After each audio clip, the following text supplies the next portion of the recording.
A very good morning. Welcome to Secura's webinar, Raising Resilience Against Ransomware Attacks. In today's webinar, my new colleague and cyber hero, Paul Pols, will take you into the very interesting subject of ransomware. Besides some recent examples, Paul will help you in getting a better understanding of the relevant specifics of ransomware, as well as how you can raise your resilience against it. My name is Arians, and I'm today's moderator of this webinar.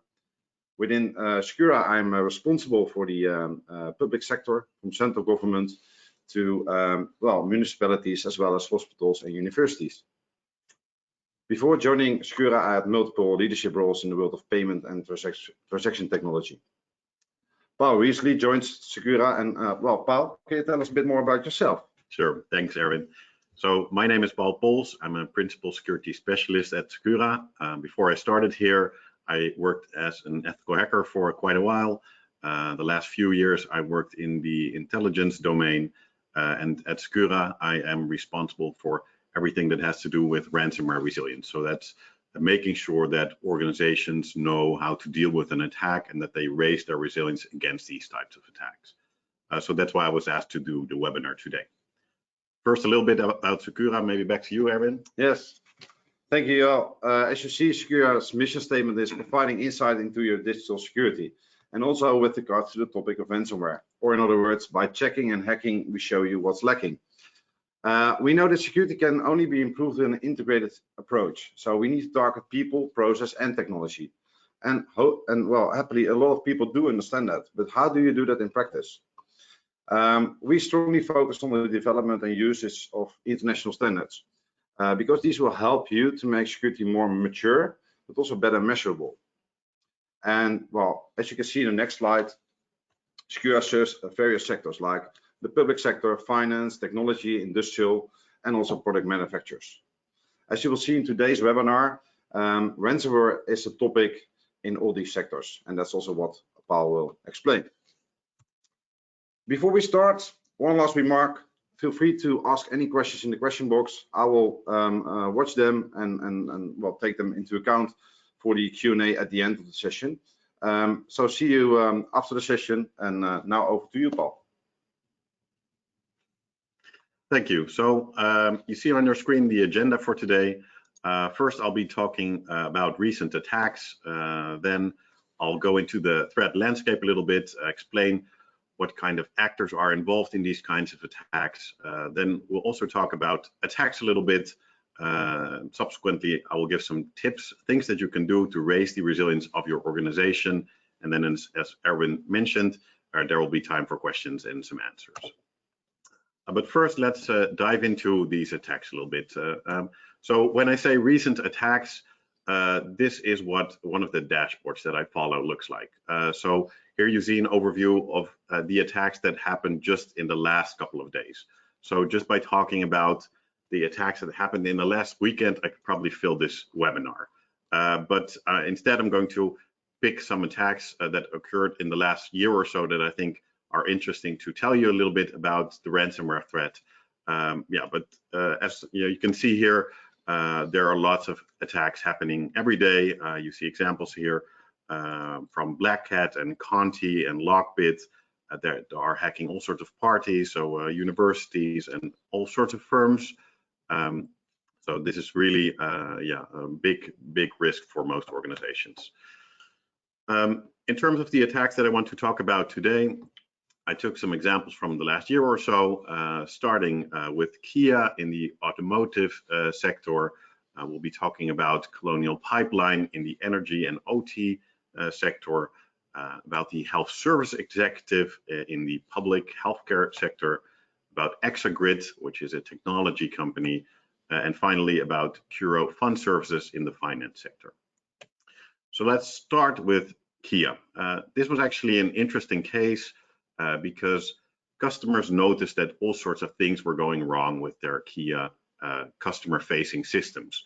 So the application was not working, the website was not working, phone services were down, and obviously then people start wondering what is going on. Is there a ransomware attack here? Kia and Hyundai, so the parent company, they actually denied that a ransomware attack was going on. But what happens typically in these kinds of attacks is that not only is ransomware rolled out in one of these networks, but data is also stolen. And this data is then published or is threatened to be published on underground websites from these various groups. So on the website of the Doppelmayr gang, they actually published the info that Hyundai Motor America had been hacked. Yeah, that is the most plausible explanation of why the Kia services were affected. They demanded somewhere between 400 and 600 Bitcoins as a ransom to delete the data that they had stolen and to give back the keys to the data that had been encrypted, which translates to somewhere between 20 and 30 million US dollars. So a lot of money in such a ransom demand. And what is interesting about this case is that it really shows you that it is not a great strategy to deny that you have been affected by a ransomware attack, because customers may notice that things are going on with your services, but also because your name can come up on one of these underground websites, which are being monitored by researchers and journalists. So that way they will also know what is going on. And we did not see data published after this attack. So one of the most likely explanations is that Kia ended up paying a ransom to prevent the stolen data from being leaked. Another example from the last year is from May 2021 on Colonial pipeline. It was really one of the most devastating ransomware attacks that we've seen. It was targeted at a company in the energy sector that has a pipeline for gasoline, which runs from Washington, D.C. To Houston, and the Conti, or actually the DarkSide group, encrypted their IT systems. So the OT system, the operational technology, was not necessarily hit, but either because they were not able to do billing anymore because the IT systems were affected, or because they worried that the IT compromise could affect the OT systems, they decided to shut down the pipeline.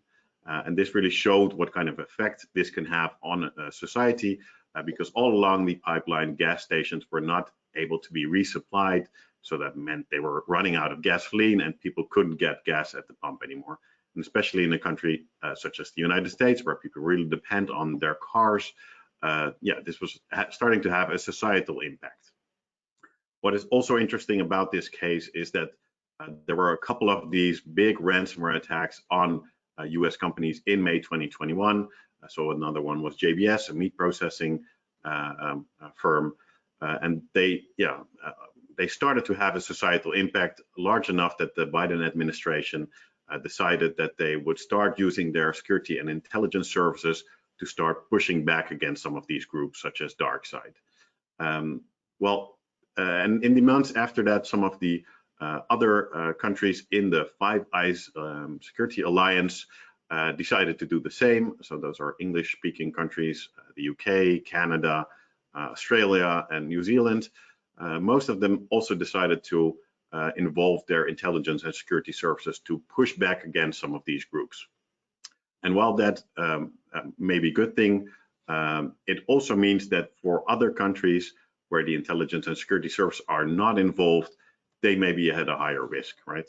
Because a group such as DarkSide, they have rebranded since then, they will take into account the risk that they have when they're attacking countries in which they know the intelligence and security service will get involved. So they may move their operations and start targeting organizations in countries where the intelligence and security services do not get involved. So the rest of us could be at a higher risk because of these decisions.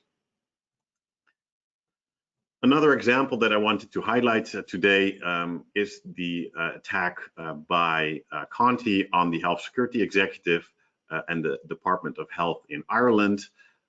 This also happened in May of 2021. And I think on the 13th of May, they noticed in the Department of Health that they saw beacons from Cobalt Strike. So that is a type of malware that's typically used for lateral movement through networks. So they noticed something strange was going on in their network.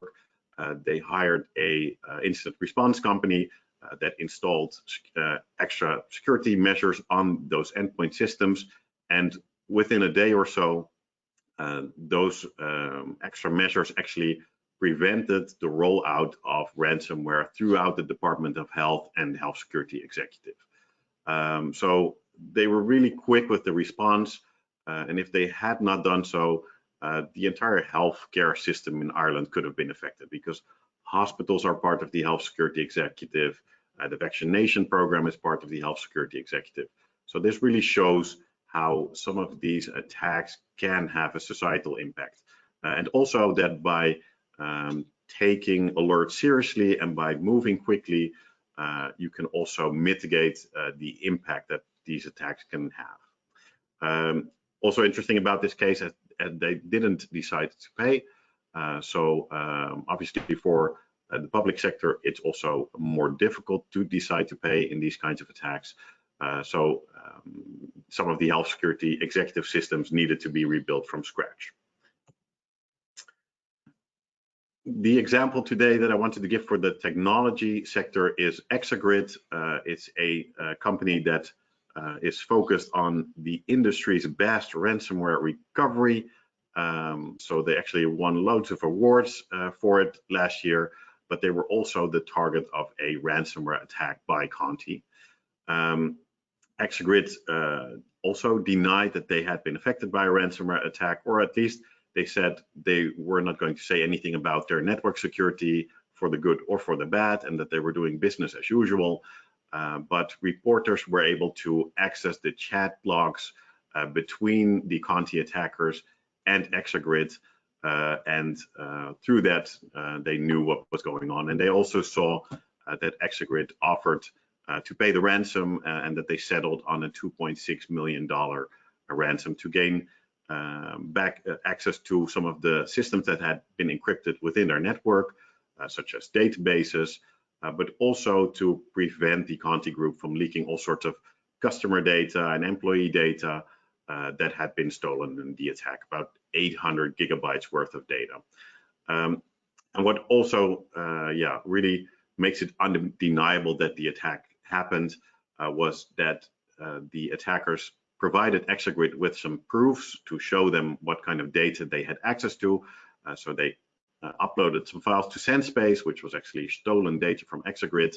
And by the time the reporters were able to gain access to the chat, the files at SendSpace were still available.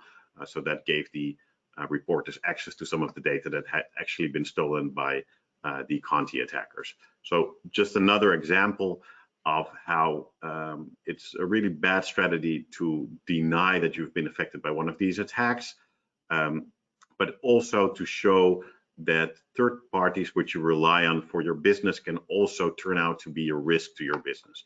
So I used Exagrid as an example because it's an interesting example because it specializes in ransomware recovery, but I could also have used Kaseya as an example, which is a managed service provider, which actually allowed the networks of their customers to be affected. The last example I want to talk to you about today is Cura Fund Services. It's a South African firm in the finance sector. They manage 2 trillion South African rands. So lots of money involved. It translates to about 125 billion euro.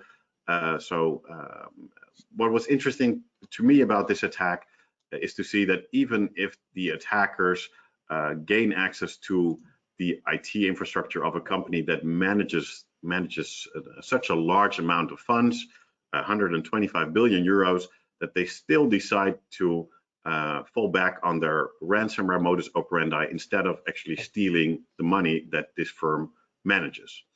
So that shows you how they always sort of fall back on the same modus operandi. And if you better understand how they work, then you can better defend against that modus operandi. Cura also got a little bit lucky in trying to deal with this attack because the funds were not actually stolen. They still had access to them, even though they could not manage the assets.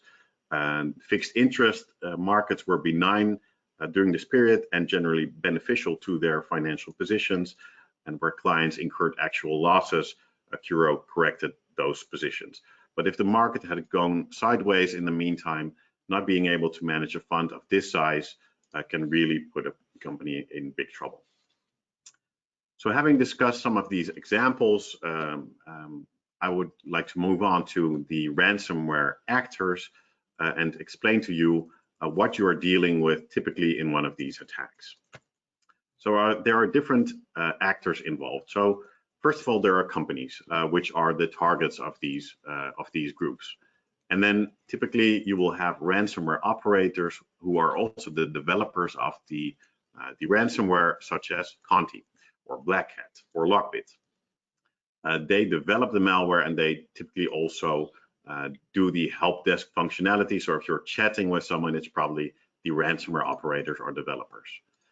Then they may have lots of affiliates that are connected to them. So those are hackers that don't make malware themselves, but that can use the malware from these ransomware developers and actually attack companies with that. And then the ransomware affiliates can do the hacking themselves, or they can rely on initial access brokers that provide them with access to a company in the first place.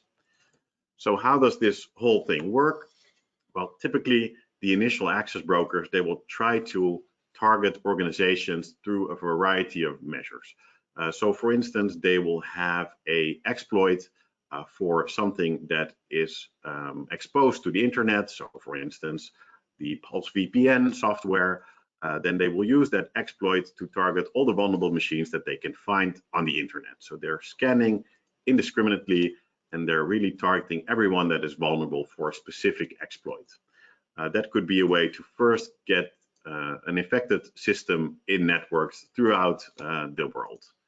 Another option to do a similar thing would be to target remote services, such as remote desktop protocol, or maybe other systems that allow you to access a network with a single factor, such as VPN, by using all sorts of passwords to attack against those systems. So default passwords or stolen passwords or leaked passwords. By trying to log into these interfaces through those techniques, they can also gain a remote access to a network of a potential target. Well, another example obviously is phishing, one of the most prevalent methods to this day, by getting people to click on links or to open documents. They will try to gain access to their systems through a variety of techniques in order to also gain access to a network in the first place. And always the ideal way for them is to get a user to execute code, and in that way they can compromise the system in the first place. Now, once they've done that in an indiscriminate way, what they basically end up with is a IP address of a system that has been compromised. And at that point, they start to look at what is this system that I have infected. And then based on what it is and the level of access they have, they can try to develop that access into more privileges, to more systems, or they can trade it or sell it to other initial access brokers or ransomware affiliates that may be interested to buy those systems.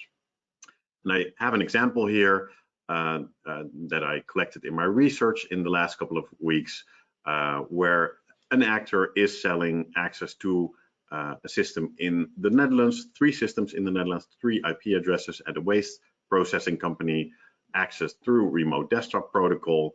We see that the pricing starts at $10 with a blitz price of $100, and yeah, for somewhere between $10 and $100, you can buy access to 3 systems at this waste processing company.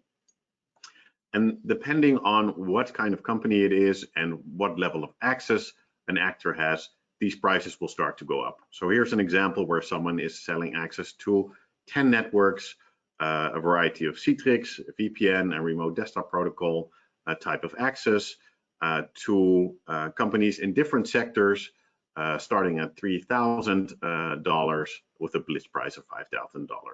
And here you see they really start taking into account not only what industry a certain company is working in, but also what the revenue is, because typically the ransomware demand will depend on the revenue of an organization. So somewhere between, say, 1 and 5% of the revenue will be the ransomware demand. Well, in this way, the access can be traded or sold between initial access brokers until they have developed the level of access that they have to the highest privileges in the network, which are typically domain administrator to the Windows domain. And why does it matter that this is happening in the background? Well, because it can also explain why there may be a delay in the attack, because you're not dealing with one party. So here's an example of someone that had access to a law firm in October of last year. They asked $3,000 for that access, but as I was researching this a couple of weeks back, that access still had not been sold, and the same actor offered the access with a discount, so 30% off. If you buy it now, you can get the access starting at $2,000. So that means the infection has been present at this law firm for 5 months. They have had 5 months to find and eradicate this compromise in their network before someone actually buys this access and monetizes it through a ransomware attack.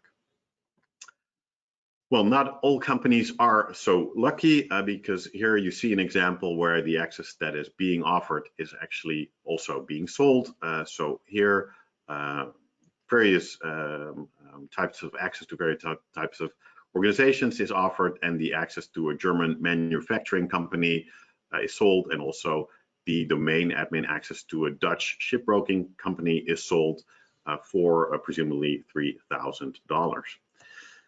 So who's buying this kind of access? Well, that would typically be the ransomware affiliates. So they pay the initial access broker for this level of access, or they can do it themselves, but they end up with keys to the castle, basically, and they can combine that with the ransomware that they're getting from the ransomware developers.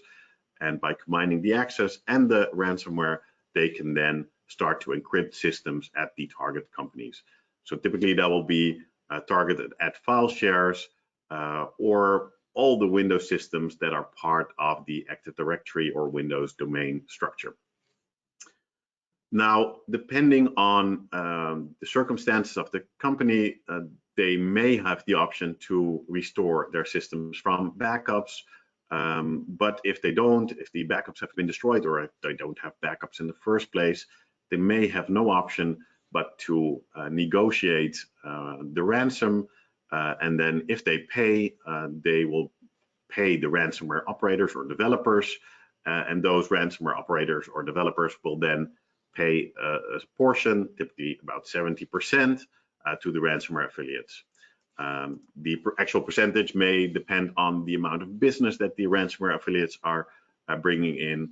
So it could also be 80-20, or they can maybe start at 60-40 if they're just starting out.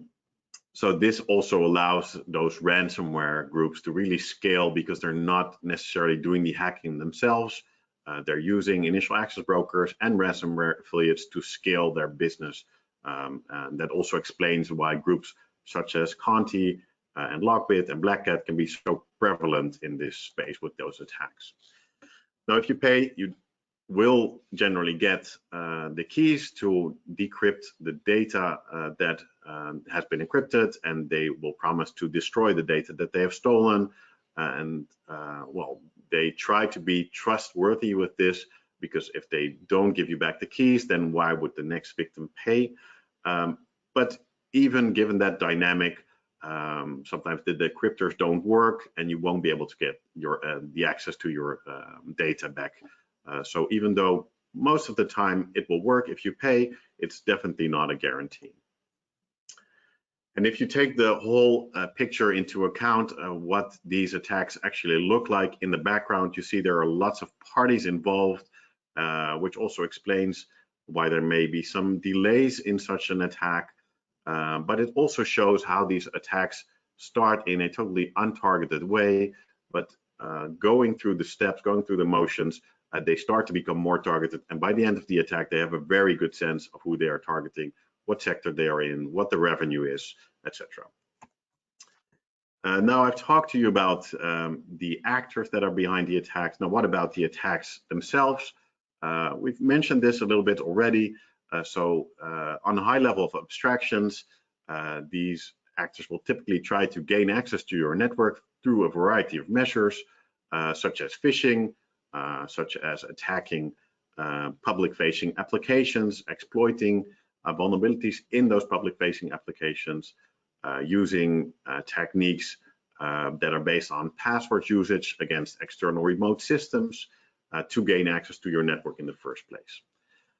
Then once they have that access, they will try to develop that access through privilege escalation techniques and lateral movement to escalate their privileges and move with those privileges to more systems. Basically, every time they do this, getting access to more systems with more privileges until they have the highest privileges in the environment, which is typically an Active Directory environment. Now, once they have that level of access, we move to the last phase, which I named Seek and Destroy. The monetization method that we all know is that they try to encrypt data, but it's also good to know that they will try to destroy or corrupt the backups before they do so. So that's the first way in which they try to extort parties. Then what happens more and more is that they also steal sensitive data, which ends up as a double extortion method where they threaten to publish that data. And more recently even, we see that they also hit their victims with DDoS attacks for a triple extortion attack, where the parties that are already overwhelmed trying to deal with this ransomware attack, trying to recover from backups, while the organization cannot do its business anymore, then they're also being hit by a DDoS attack. So that really overwhelms organizations. So these attacks are really doing everything that they can do to maximize the impact that this has on organizations. Now, what can you do to raise your resilience against this? Well, I have 5 tips for you today. The first one would be to compartmentalize. So here I am talking about network segmentation, filtering between network segments, isolating identity and access management systems, the tiering model for the IT administration. Those are all ways to compartmentalize and to reduce the impact of an attack, to make sure that if you get hit in some part in your network, that it doesn't automatically mean that every system in the entire network gets affected. Obviously, these are controls, these are measures that require a lot of effort, so that you cannot do within a couple of days or a couple of weeks or maybe even a couple of months. But it would be good to see what you can do on the short term and to really work towards that goal, and to keep it in mind if you're developing new systems or parts of your network. Now, another tip, which is much easier to implement, is to apply multi-factor authentication wherever you can. So this is a measure that has a high impact, but that can be implemented at a low cost. So this has to do with the systems through which they get access to your network in the first place, but also within the network for critical business systems. It's really recommended to apply multi-factor authentication. The third tip would be to pen test your infrastructure. So this is about the internal and the external infrastructure of your organization, because you see, as we saw earlier, those parts are both targeted typically in one of these attacks. So you need to pen test your external infrastructure to see if they can get in, but you have to keep in mind that one way or another, a system within your network can end up compromised. And then the question is, how well are you positioned to still defend your network against one of those attacks? So that's why you also need to focus on the systems within your internal network to see if someone can escalate their privileges from a user perspective or just a network perspective to the highest privileges in the network, such as domain administrator or enterprise administrator. The fourth tip would be to review and to test your backup procedures, because backup procedures are generally part of business continuity and disaster recovery plans, which maybe have been created to deal with circumstances such as a fire. So for a fire, online backups may work great. But if you're specifically trying to deal with ransomware attacks, I would almost say online backups means no backups. Because if the attackers can access those backups, they will try to corrupt the backups, to destroy the backups, and then what would work great against a fire may not work against a ransomware attack. And also, don't just review the procedures, but really test to see if your backup procedures work, so that it doesn't turn out that if you're facing one of these attacks and you have to recover from backups, it turns out the backups were not working in the first place, or that you don't know in which order you have to recover the backups to get systems back online. So review and test your backup procedures. And finally, the tip would be to have a plan and to test it. So really imagine what you could still do if your entire infrastructure is taken out. So all workstations, all servers are down, then what can you still do? And who is responsible to make decisions about that? So for instance, do you have a list of your internal and external stakeholders? Can you still communicate with your employees? Can you communicate with external stakeholders? Do you need access to your workstation for that, or is that offline somewhere? Can you still update the website if you don't have access to your systems? Who's going to make decisions about shutting down systems or disconnecting systems from the network? Do you have an idea if a certain part of your network would be targeted in one of these attacks, if you can disconnect sites or part of your network from the rest of the network in order to compartmentalize an attack at an early point in time? These are really things that you need to think through before you are actually in dire circumstances and in need to make a decision within minutes or maybe seconds, really. So think about this in advance. So these were all tips that you can start doing pretty much as soon as this webinar ends, but we also thought about what can we offer to our clients, and for this specific purpose we have developed the ransomware resilience assessment. So at Secura we do lots of things that can help organizations get a better sense of how well they are positioned to fend off a ransomware attack. So we do phishing assessments, which show if an attacker can get in through such an attack. We do external penetration testing for the same purpose. We do internal penetration tests, which show how an attacker can move through a network and escalate their privileges and move to systems laterally. The threat modeling exercise is also intended to give a better idea of the attack path that exists within and throughout your network.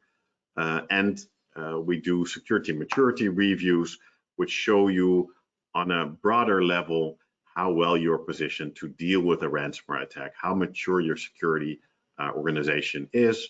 And through a tabletop exercise, you can really test to see if your business continuity and disaster recovery plans would hold up against a ransomware attack. So these are all different elements of our existing services that can really be helpful for clients to get an idea of where they stand. But up until now, these were individual components which we will now be incorporating into a whole in order to answer this question for our clients, to see if they are sufficiently resilient to prevent a ransomware attack from becoming an existential organizational crisis for our customers. So the first element would be people, because at Secura we look beyond technology. So obviously technology is important, but you really have to look at the security of an organization in a holistic way and take people, process, and technology into account. So in terms of people, we have the phishing assessment, because the employees of your organization can be the weakest link in the security, but they can also be the first line of defense.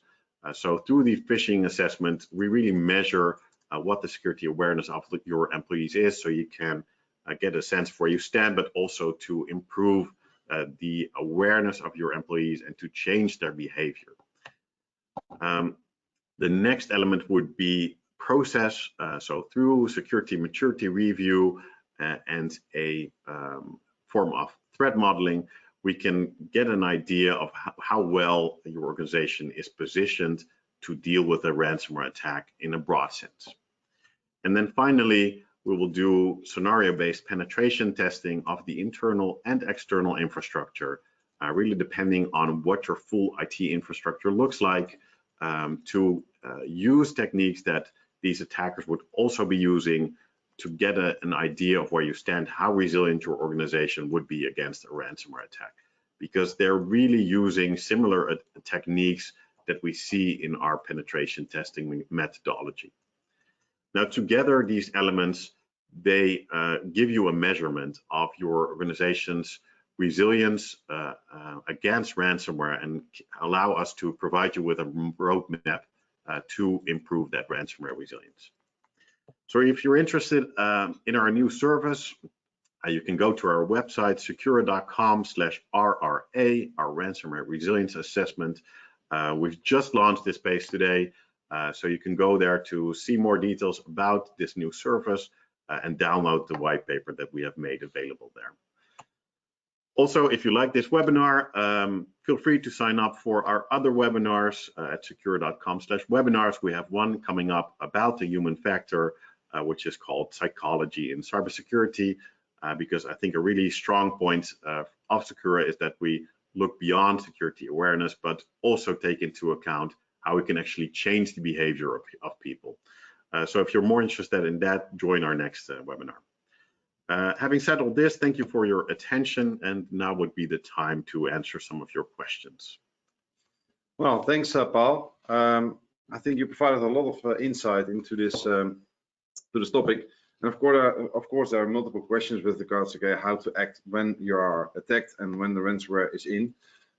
So one of the first and well, I think also logic questions is, what are your thoughts on paying ransoms? You said already something about it, but considering the risk that even if you do pay the ransom, it's not guaranteed that it will still not leak that information or sell it to other parties.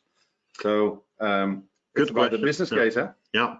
So I think it really depends on the circumstances of a company. So ideally, if your backups are in place, you will try to recover from backups, right? Because then you're also not funding these criminals and their criminal enterprise. So ideally, if you can recover from backups, that would always be my recommendation.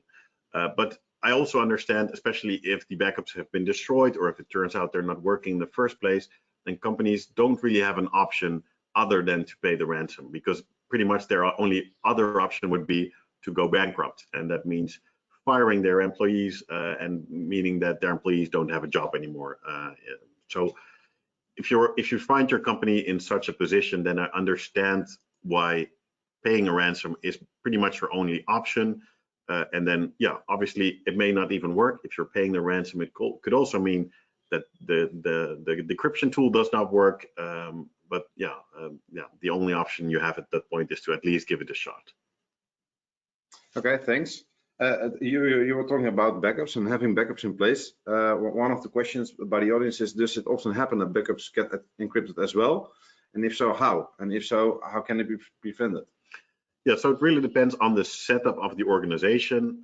So for instance, if you're making backups on the system itself, so shadow copies on Windows systems, or making backups on servers that are also part of your Windows domain and that are in your network, then there's a very high likelihood that attackers will go after those systems. It's part of their standard modus operandi, because they know if you can recover from backups, you will generally not pay the ransom, and that if they can really take out those backups, then you may not have an option left.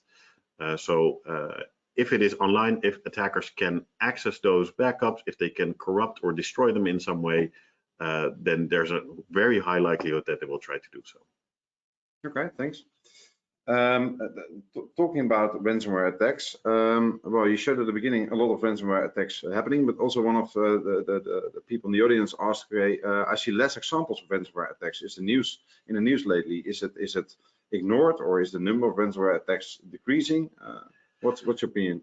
Yeah, well, I showed you on one of my first slides just the overview of the ransomware attacks that I saw that happened in the last couple of days. So these groups are really prevalent still with their attacks. Every day, multiple organizations are taken out by ransomware attacks. But I think probably the news value is reducing. So unless these attacks really have a high impact on society as a whole or on big groups of people, then probably it's not as newsworthy anymore. So I think that probably explains why we're not seeing it in the news as much anymore, but everyday organizations are being targeted by these ransomware groups. Okay, thanks. And then if you look to trends, do you see differences between, well, 2 years back and where we are now in the type of ransomware or the type of attacks? Can you elaborate on that?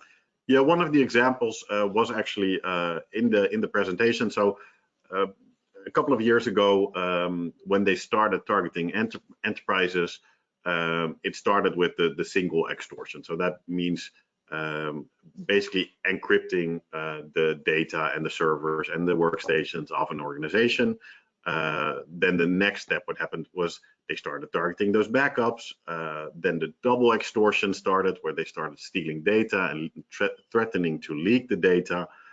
To put even more pressure on the companies. And one of the most recent trends is the triple extortion. So it could be through the DDoS attacks, but what we also see is that they're using other methods to really maximize the impact on companies. So it could be contacting their clients, contacting journalists to tell them that a ransomware attack is going on, so that maybe the clients will start putting pressure on the organization that is being targeted to pay up to prevent them from leaking the data. Maybe even using call centers to call up people in the company or at clients to also maximize the impact of the attack. So yeah, anything that fits that scenario, maximizing the impact on an organization, those are really the trends that we're seeing in the last couple of years. Okay. Thanks. Well, I still see a lot of questions coming in, so thanks a lot for that.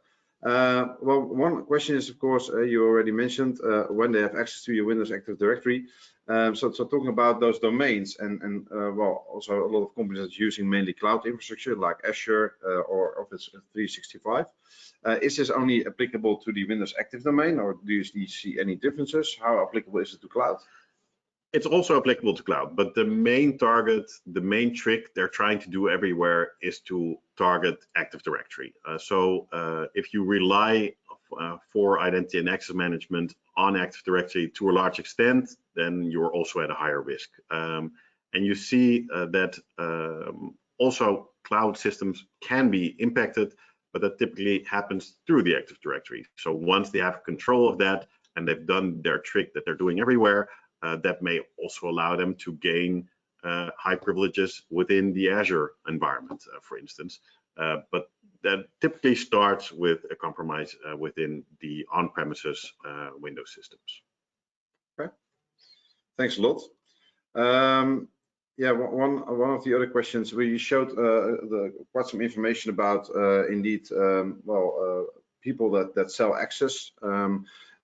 Is it information publicly available? How can people get access to that information? Yeah, it's actually kind of hard to get access to that information. So these are underground fora. The fora are known by their names, such as XSS, but it's not really easy to gain access to that forum. So you really need to sort of infiltrate into that forum in order to gain access to that information. And even if you do, the information is probably in Russian, so for most people that poses a problem in itself.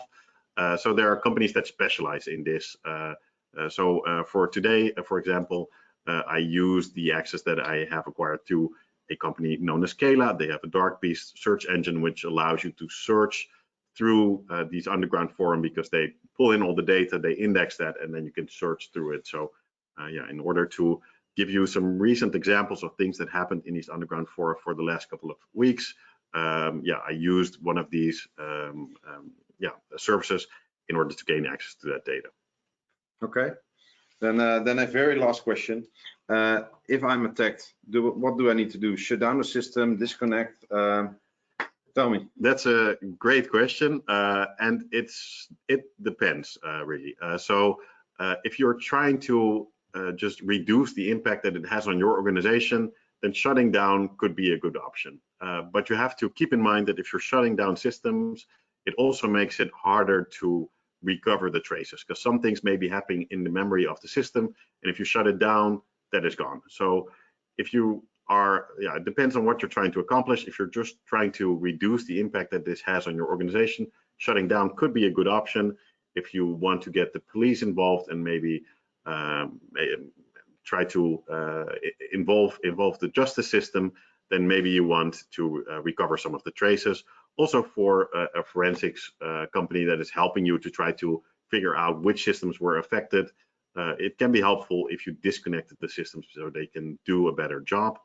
But these are questions that you really have to think about in advance, like what are we going to do in one of these cases, that you don't ask yourself this question only after you've noticed you've been hit by an attack. Well, thank you very much. Time is up. To conclude, the recording of this webinar will be made available afterwards, so you can listen to it later on or share this with other colleagues. And of course, as already mentioned at the start, we would like to receive your feedback via the survey after the webinar. Please fill it out. This helps us to see how relevant this information is to you, how we are performing, and how we also can improve our webinars to make it more relevant to you. So thanks a lot for joining the webinar. Paul, thanks a lot for this great insight. You're welcome. Feel free to contact us in case of any questions, follow up. Our contact details are here, and I wish you all a great day. Thank you very much.